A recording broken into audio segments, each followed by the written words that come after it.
What's going on, everybody? Yo. Welcome back to the lounge. As you can see, we got some new upgrades. You know, we still in construction right now, but we getting there. We're getting there. It's going up. New set inbound. Yeah, for sure. But I'm Roman. It's my dog Wayne. What's going on, brother? How we doing? I'm chilling, brother. Hanging in. Yeah? Well, we got a lot to talk about. Let me actually check what's in here, because we got this cooler back here. Got this, we got this Melo jersey in here. Let's talk about them. We got the New York Knicks we got to talk about, because those are your dogs, right? Yeah, man. That's tough. It's tough. Hey, man, after, the first 6 games, the home teams were winning all the games. We get to the game 7. Josh Hart has the ab injury. OG Anunoby can barely walk, but, he hits his first couple shots, but then Tyrese Halliburton and the Pacers take over, and they get a 24-point win. How you feeling about that? It's disappointing. Obviously, they caught the injury bug, and I just want to say one thing. Tom Thibodeau, you're a war criminal, all right? There's no way that these players should be playing that much. Expand your rotation. They burnt out, bro. All their players burnt out. And, I mean, it hurts when 7 out of your, 8 rotational dudes to start the year are all hurt. Even, OG, although he came on, he proved himself as one of the best players on that team. They were, 11-0 when their whole squad was together and OG was playing. Yeah. So, Thibodeau, figure out a way to stretch some minutes out. Make sure your guys are actually able to play. Because, I mean, by the end of this series, like you said, Josh Hart with the ab. Yeah. Brunson broke his hand in the last game, but he was already hobbled. Yeah. Mitchell Robinson's out. Bogdanovich is out. They're missing all these different dudes. DiVincenzo had to put up 40 a night to even, for these dudes to hang around. So, it's for sure. Going forward, I think the future is bright for the Knicks, but, I mean, it was a disappointing end to the season just because of the injury bug. Absolutely. And the only thing I'm going to say about the New York Knicks is, they're just all Warriors, you know what I'm saying? They lost 6 players, and they're still in the game 7. Alec Burks steps up off the bench, and he was killing. I ain't gonna lie. He was making me a little bit nervous because I was going for the Pacers, but, the Knicks were coming up. He was trying to save their season. He was really, the only offensive option outside of DiVincenzo that was actually putting up buckets. So and I also think he's trying out for a team going into next year. I mean, I think he's a good vet to have deep in your rotation. I think, again, like you kind of said, Coach Tibbs, he ain't trusting his guys outside of 7 dudes, and it's where this could have been, he could have helped throughout the season. He was part of a trade package, him and Bojan. He could have did some out there, and then we clearly see that in these last few games, not just that one, but game 6, he was a spark off the bench as well. Or even in games where they be up 22 with 3 minutes left. Why is Jalen Brunson still in the game? Why are all these dudes still in the game? I understand you're trying to close it out, but bruh, that's time for them to not, get hurt, time for them to catch a little more rest. If you have the win secured, take them boys out. He still hasn't learned from Derrick Rose. He's the main reason. Derrick Rose, they were about to win that game. When Derrick Rose blew his knee out, and then he was still in the game for some reason, late in the game, for no reason. Julius Randle, I think he had a shoulder injury. Thing. They were up 20, 25 on, I believe they were playing the Heat, and then he goes down with a shoulder with 4 minutes left in the game. They're already up. What are we Shouldn't doing? even been in the game. Right, exactly. So you can't deny his effectiveness as a coach because, I mean, they're a playoff team. Everywhere he's gone, he's seen success. But at the same time, he has to make some adjustments in that aspect. You can't play everybody 50 minutes, 48 minutes. You can't. Josh Hart played 2 games straight. Come on. Yeah. And then, before we get to the Indiana Pacers, where do they go from here? I think the Knicks don't really need anything, honestly. I feel like if they just come back next year healthy, they have enough already to make it back to the playoffs, obviously. And they were competing in the playoffs. So they can be a fun team to watch. They have an MVP caliber player and Brunson.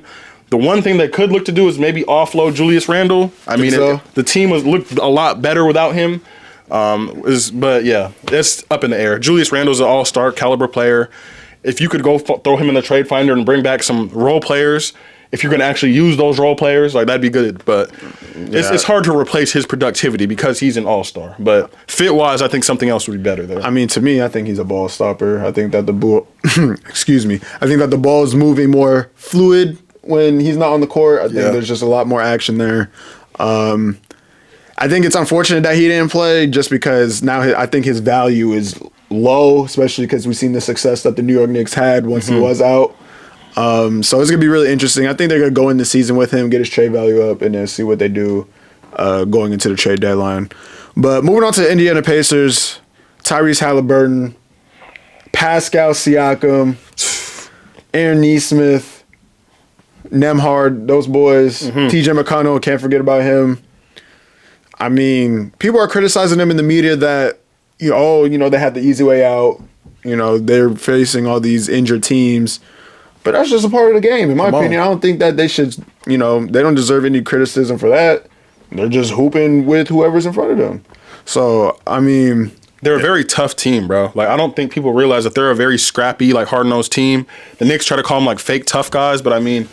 In the Game 7, we seen Tyrese calling out DiVincenzo. Yeah. He's talking to the crowd. Like, TJ McConnell, he's turned up. He's looking into the crowd talking about, oh, my God, after a mid-range. He said, Tyrese, come on, Dante. Come on, Dante. Like, their energy was up. So, I mean, Nembhard be playing 94 feet of defense. Like, they're a fun team. Naismith, they're all competitors. Like, they got a bunch of dudes who are just going to, like, put their nose to the grindstone and work. So, I mean. Yeah, I don't understand why people are like, man, Celtics and Pacers are going to be ugly basketball. And we forgot, bro. The Pacers made it to the what's it called tournament? The mid-season tournament. Like, bro, they made it there. So I mean, the fact that they were able to get to that championship, they were one of the better teams in the East. It shouldn't be that much of a surprise for people to see that. No, and I think that, I mean, just looking forward right now, games are tomorrow. It'll be today by the time this drops, but I think that they can compete with the Celtics. I think that I'm actually picking the Indiana Pacers. I think the Pacers win this in 6. Man, the Pacers are going to go to the NBA Finals? The Pacers are going to the NBA Finals. It's hard. I agree. They have a chance. But, I mean, Boston is they haven't seen nothing like Boston. I don't trust Joe Mazzulla. It starts from coaching. I don't trust Joe Mazzulla at all. He's just weird to me. I don't know. His vibe is off. I feel like the dudes on his team don't really take him serious. Yeah. Jason Tatum, he gets inconsistent at times. Even more inconsistency in Jaylen Brown. I think he's even more inconsistent. I mean, Al Horford is old. There's no Kristaps Porzingis. I mean, Derek White has been arguably their best player 100%. In these playoffs. Like, consistency-wise, he's been, like, every night. You know what you're getting out of him. Yeah. So, I don't know. I feel like there's a lot of your turn, my turn with the two J's. And then Jrue Holiday ain't really hooping as much as, that contract is saying for sure.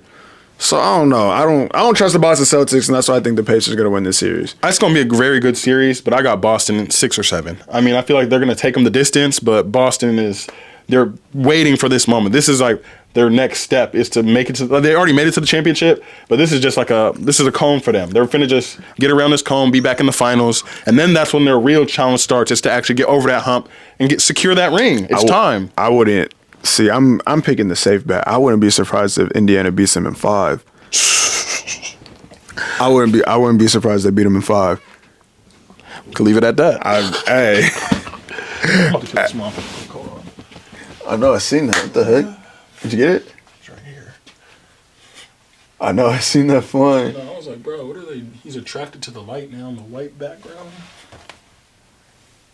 Did you get it? Yep.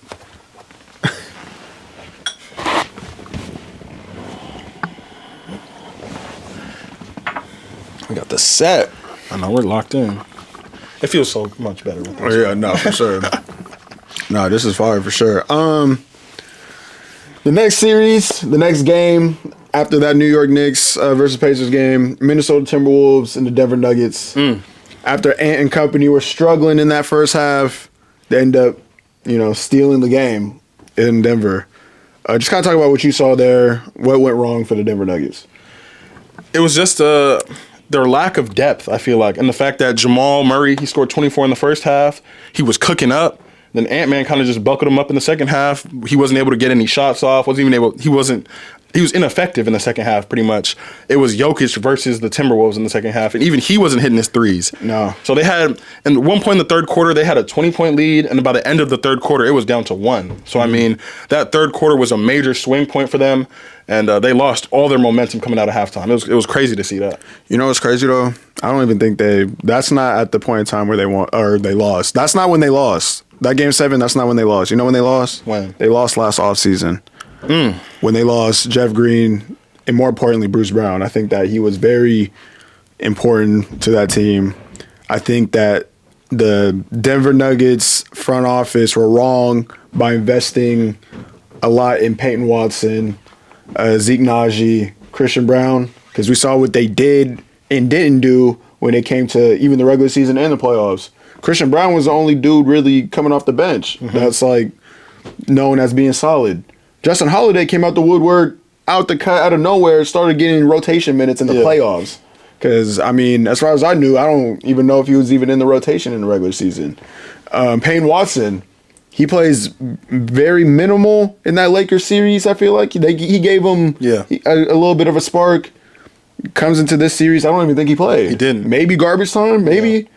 And then Zeke Naji, they gave him a contract extension after letting all those other guys go. He didn't see the floor at all. He's in a warm-up. That's what I'm saying. Like, what are we, like, clapping? Yeah. Gatorade handoffs. A player comes off the floor, he's the one that has to stand up and give up his seat. You want the seat cushion, bro? Right, exactly. Like, he's keeping the bench warm. I was really surprised when they extended him to it, because I'm like, bro, he gets no burn already. Like, what do they see in him? I mean, they're betting on potential, like, maybe, but you can't give a guy a contract like that. I mean, it wasn't nothing crazy, but dang. Where are they coming from, bro? I'm gonna crop this out, my phone. No, you're good. Because I killed the other one. Where did this one come from?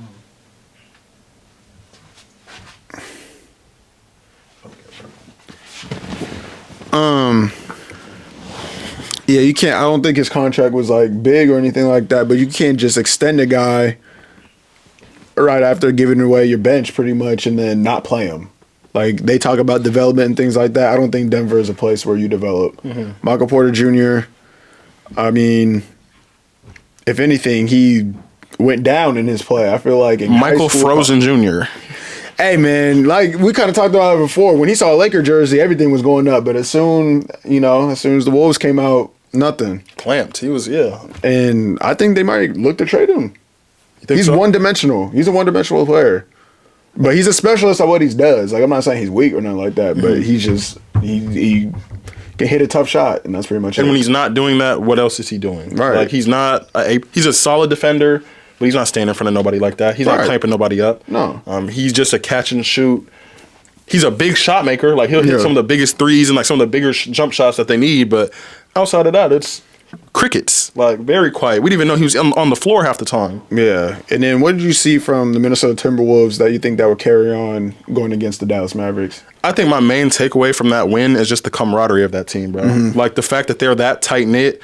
I mean, in the third quarter, Ant-Man had 4 points at one point. You know what I'm saying? Then he came down, made a layup, and then the Nuggets instantly called timeout. But what I saw when he went to the sideline, the entire Timberwolves team was on their feet. They were clapping. They were encouraging him, giving him like that good juice. Just be like, pause.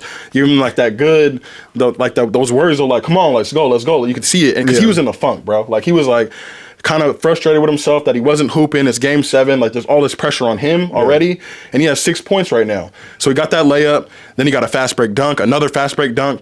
Then he closes out the third quarter with that big 3, and you can see he's back at that point. He's like, he's beating his chest. He's screaming. The team is fired up, and he's the bell cow. So when he's going like that, it juices up the whole team. Yeah, it juices up the whole team. They're a hard team to beat. And the fact that Cat was hooping the way he was hooping, I mean, he just kind of, when Ant-Man wasn't cooking in the first half, he was able to just carry the offensive load himself. He was able to score, shoot, take advantage of the mismatches, and I liked what I saw out of him a lot. So. Yeah, and we're going to get to Cat in a second, but I want to talk about Rudy real quick because I think that his performance was very crucial in this game. I think without him doing what he does, they don't win this game. No. There was a lot of talk, especially I heard Charles Barkley. I heard other people, social media, talking about they should bench him. Haslam. Right. Barkley, like all these people talking mess. That's a 4-time defensive player of the year. Like, what do you expect him to do against the MVP of the league? Like, he's going to score. Like, that's just what it is. He's not going to shut down. Jokic is not going to just not score. You know what I'm saying? Like, he's going to get his bucks. There's also other things like, Cat is guarding Jokic more than Rudy Gobert. I mean, it worked. They won the series. That's coaching. That's not Well, you want Rudy. Rudy's not one of those dudes that's gonna be like, no, I got him. You know what I'm saying? Like he's gonna do what he's told. And he thrives in that help side role, bro. Right. Like, So what's the problem with put that? him on Aaron Gordon like they were. Right. And then have Jokic worried about him on the backside. Like, I can't do certain moves because the defensive player of the year is right there. And Cat was sticking Jokic nice. Yeah, he was like staying with him. He wasn't able to bully him at all. Like it was. It's a recipe. Nice. There was a recipe for success. It worked. There shouldn't be any questions about who he should be guarding and things like that. If he's guarding someone, just trust that that's their game plan. That should be what's going to work. I mean, he's going to have a very easy time guarding. I actually don't know who's going to guard Al Horford. I mean, because Al Horford plays perimeter. But so you think they're going to the finals? Oh, hey, I'm tripping. We can crop that. No, I was thinking, who's he? Oh, he got Gafford. Well, he's gonna guard like Derek Lively, Gafford. Yeah, dudes on the inside. So I think he's actually gonna have a much easier time going against the Mavs. I think it's a better matchup for him specifically.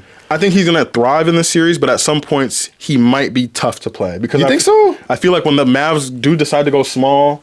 Or smaller at least, you're gonna have better bet putting Nas, Reed, Cat. Those are like as your two primary guys, or even just running one of them at the 5. Like, and Rudy, once PJ Washington moves to the 5, or whoever is like at the 5 spot, like I mean for sure, small ball. Yeah, he's gonna be hard to play, and that's when you put in, like you said, Nas, Reed. But I mean for the most part, and maybe Mavs are gonna make that adjustment, so we might see less of Derek Lively. We might see maybe even less of Gafford. Yeah, just to because this is like it's hard to go big for bigs with the Wolves, bro. They got 3 footers. Jaden McDaniels. They got like lengthy dudes out there who are just size wise hard to play against. Like, I know I said I got Dallas going to the finals. Yeah. You're not standing on business?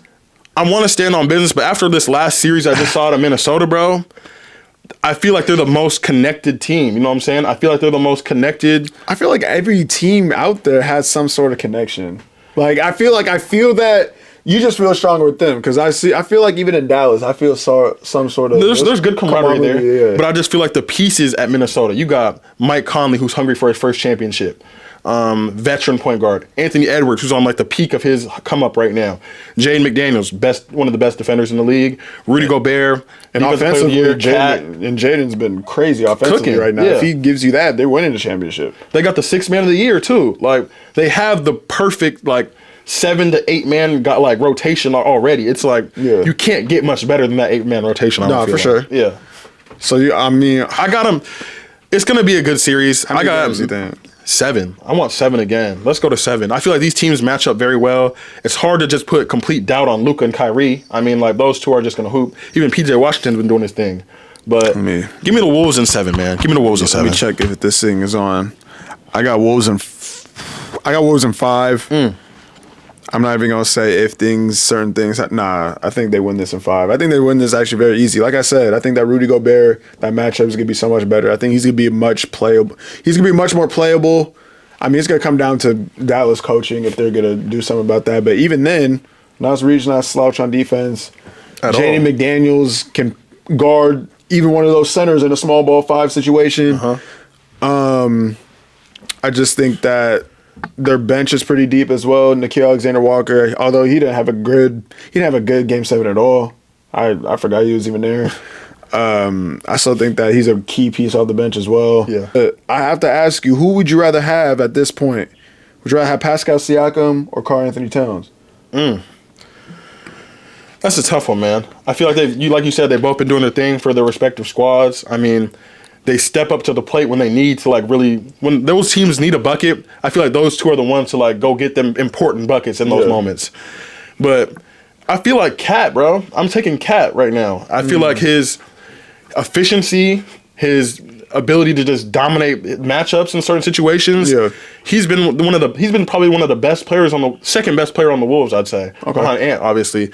But I mean, anytime there's a mismatch on him, he's attacking that mismatch.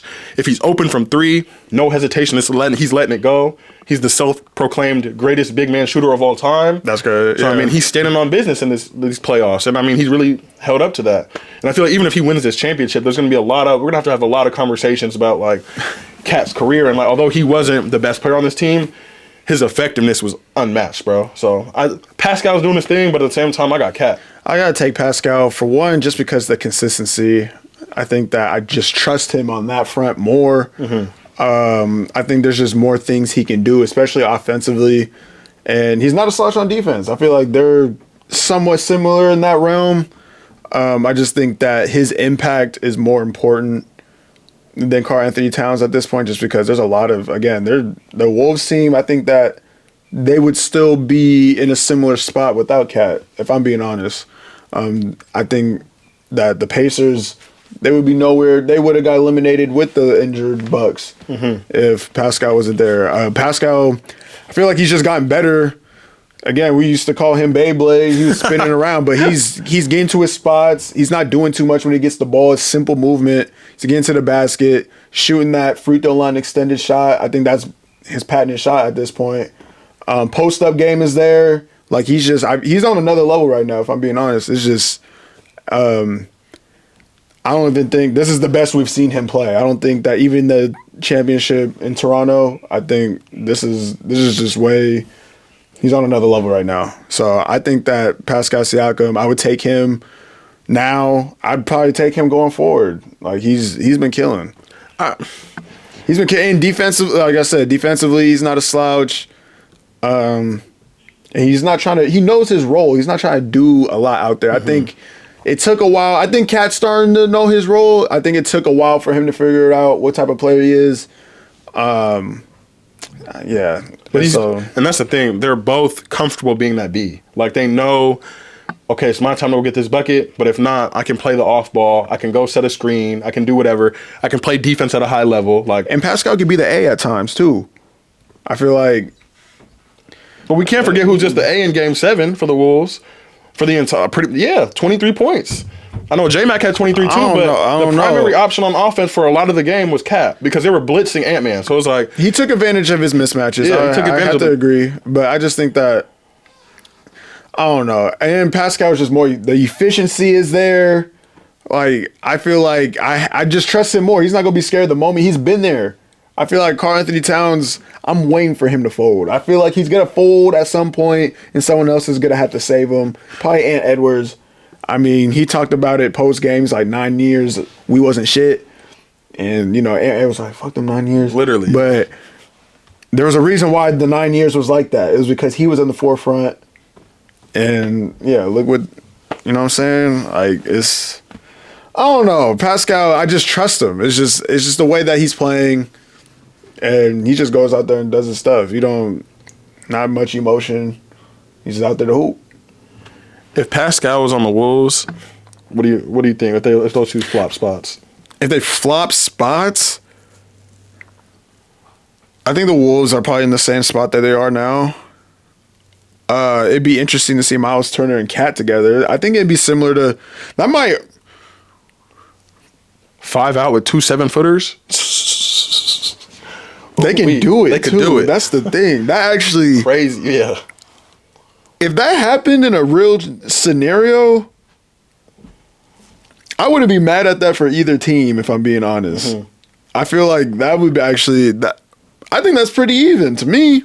They'd probably still both be in the same spot. Yeah. Because Miles Turner can shoot, and then you got Karl Anthony Towns. Those are like the two. You can't get off of them. Yeah. Right. Literally. Exactly. Like you have to go out there. Respect that. No, that's a good little trick. Yeah, that's a good little trick. Who do you think is the best player remaining in the playoffs? Who's like the top dog right now? Because obviously somebody new was going to win this championship. Like either, like just calling out your bell cows, Jason Tatum, Tyrese Halliburton, Luka, Ant-Man. One of those players is going to capture their first championship. Who do you think is the best one remaining in the playoff picture? It's really between two people in my eyes. I'm going to go Luka. I think Luka is the best player, individual player remaining in the playoffs. Right now, to me, he has the weakest team remaining in the playoffs. I think that's why I said I'm taking Wolves in 5. He has to offensively carry this team. Kyrie is not playing the way he should be. And then there's really nobody outside of Kyrie. So if Kyrie don't show up, they're going to lose. He's averaging like a 30-point triple-double. Like he's putting up great numbers. Anthony Edwards, I would have said him if he didn't like put up that dud last game, despite him being better in the second half. We can't even have any spurts of weakness, when it comes to the playoffs. And I know he's young, so he's gonna improve in that aspect. But Luka Doncic has just been consistent throughout these playoffs, and if I had to choose a player to go in with, is definitely Luka. I got Ant-Man, bro. I feel like Ant, although he's not putting up the same numbers, everything that I'm taking Ant over Luka for is between the ears, bro. So if you swap them, what happens with the Dallas Mavericks? Because I actually think they're worse. Oh, they're a lot worse. No, for sure. But I'm saying what's happening between the ears. You said a lot worse. No, what's happening? That just says it all. You said a lot worse. No, because Luka makes everyone around him better. He's a great playmaker.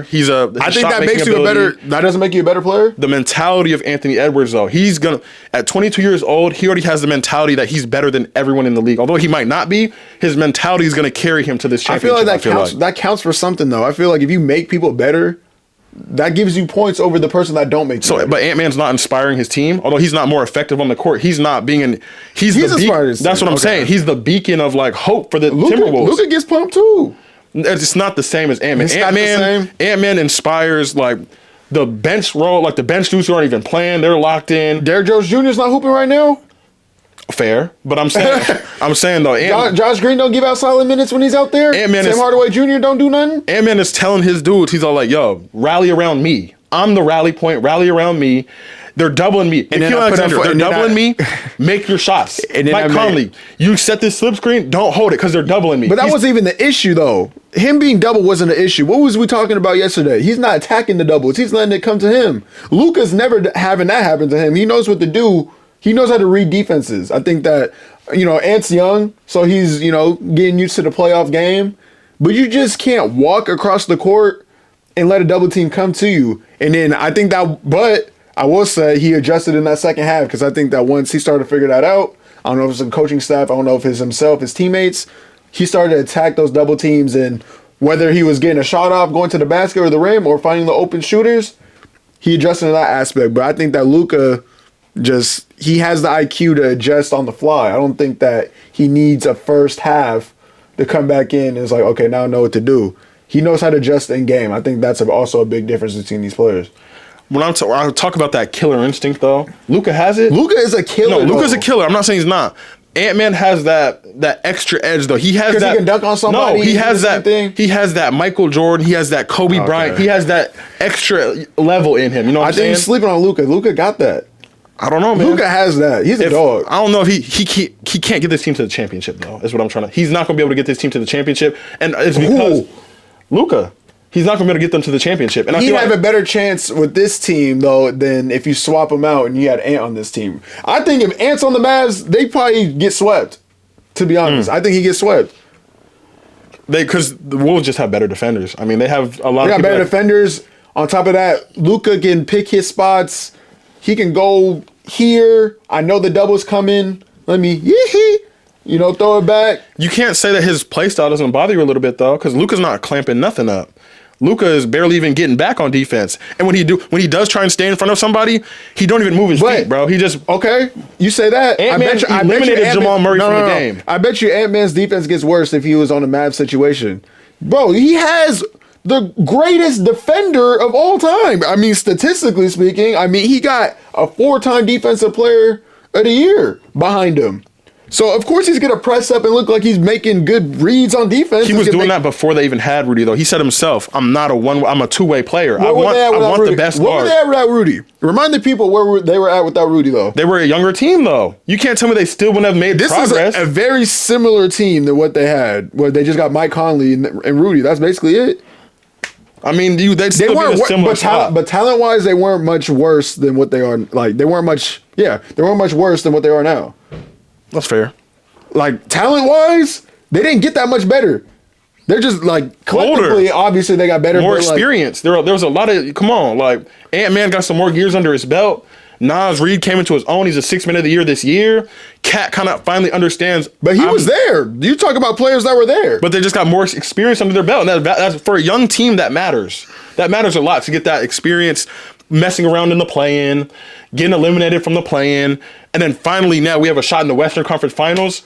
Ant-Man is going to be like, Ant-Man is in the mentality right now where he's going to the finals. He's winning his first championship this year. Is the reason why they in the Western Conference Finals, though. People don't want to have that conversation, though, because they're hating on the man. Rudy Gobert is the reason why this team's in the finals or the Western Conference Finals? Absolutely. The sole reason? Not the sole. No, absolutely not. But he's a bigger piece than people are like saying. You know what I'm saying? They're not giving him his He's credit. effective, bro, but he's fourth in line for that Wolves team. It goes fourth in line? Ant, Cat, Jaden, bro. That's drunk. Jaden. I know he's a homer. No, I'm not even saying that. But Jaden has but drunk. No, because we saw it in the Nuggets series, bro. Although Rudy was on the help side, and that's very helpful. The main dude who got stops and it's against no disrespect, Jokic, bro. Jaden has had 2 good games. But we're talking like this. We can't do that. But every game, he's guarding the best dude on the perimeter, and he's eliminating him from the game. Jamal Murray was ineffective for a lot of this series because of Jaden McDaniels. 4-time defensive player of the year, dog. He's fourth in line, though. He is. In terms of impact for the Wolves team, he's fourth in line. That's crazy. No, that's crazy. You can't be serious. I'm standing on that one. I feel like his effectiveness is very true, but I mean, Ant-Man's the bell cow. Cat was hooping this past series. He was sticking Jokic, efficiency through the roof. Jaden McDaniels scoring 20 points. They don't come back without Rudy. In that game, they don't come back without Rudy. Oh, that's because he hit the fake turnover, the fakest shot in NBA history. No, there was plays before that where he was killing. That was just a cherry on top. The skip through the lane, left-handed and one was crazy. And then the turnaround fadeaway was nasty work. They said that's the fakest shot in NBA history. I was like, that really put the nail in the coffin for me. I'm telling you. He's way more impactful than you think. But going back, yeah, if Luka was on the Wolves, he'd look like a better defender. If you got better defenders around you, you're gonna look better. But defense also takes energy and want. You know what I'm saying? Luka doesn't have that want. Luka's not. His mentality is I'm gonna go get you back on offense. That's his defense. Ant-Man is like, my offense isn't clicking. I'm clamping you all the way up 94 feet. Like, come on. Because look, you gotta understand. He has a bench. He has a squad overall in general that if I need a breather, let me go sit these couple minutes. My team's not gonna drop off while I'm off the court, and then I got my energy back. I can get back on the court. Luka, as soon as he comes off the court, what is the announcer saying? The Dallas Mavericks just need to hold this team off right now with no Luka minutes out there. They just need to stay settled while Luka's not on the floor. Ant don't got that effect because he got a squad behind him. But I promise you, Luka's on the Wolves. For one, everybody's getting good looks. There's more playmaking involved. For two, you'll probably get more effort defensively just because I trust the guys behind me. He's pressing up. If my man gets past me, I got Nikhil Alexander in the passing lane. I got Jay McDaniels in the passing lane. I got Rudy at the rim. I got Cat at the rim. Like, it's much easier to play defense when you know you got a Luka's incapable of playing better defense on the back. Huh? He's incapable of playing better defense. That's not true. That's his we're seeing his defensive ceiling, bro. Like, That's how much not better true. of a defender can Luka Doncic actually be? If they get if they get more offensive players, it's gonna allow him to play better defense. Specifically, if they got like a better bench, like I think that they'll just play better. So, what wing player in the NBA could Luka Doncic clamp up? That's what I'm saying. They be trying to hide him on defense. What can he clamp up? They try to hide Luka on defense. A wing, Brandon Ingram. I think he could clamp up Brandon Ingram.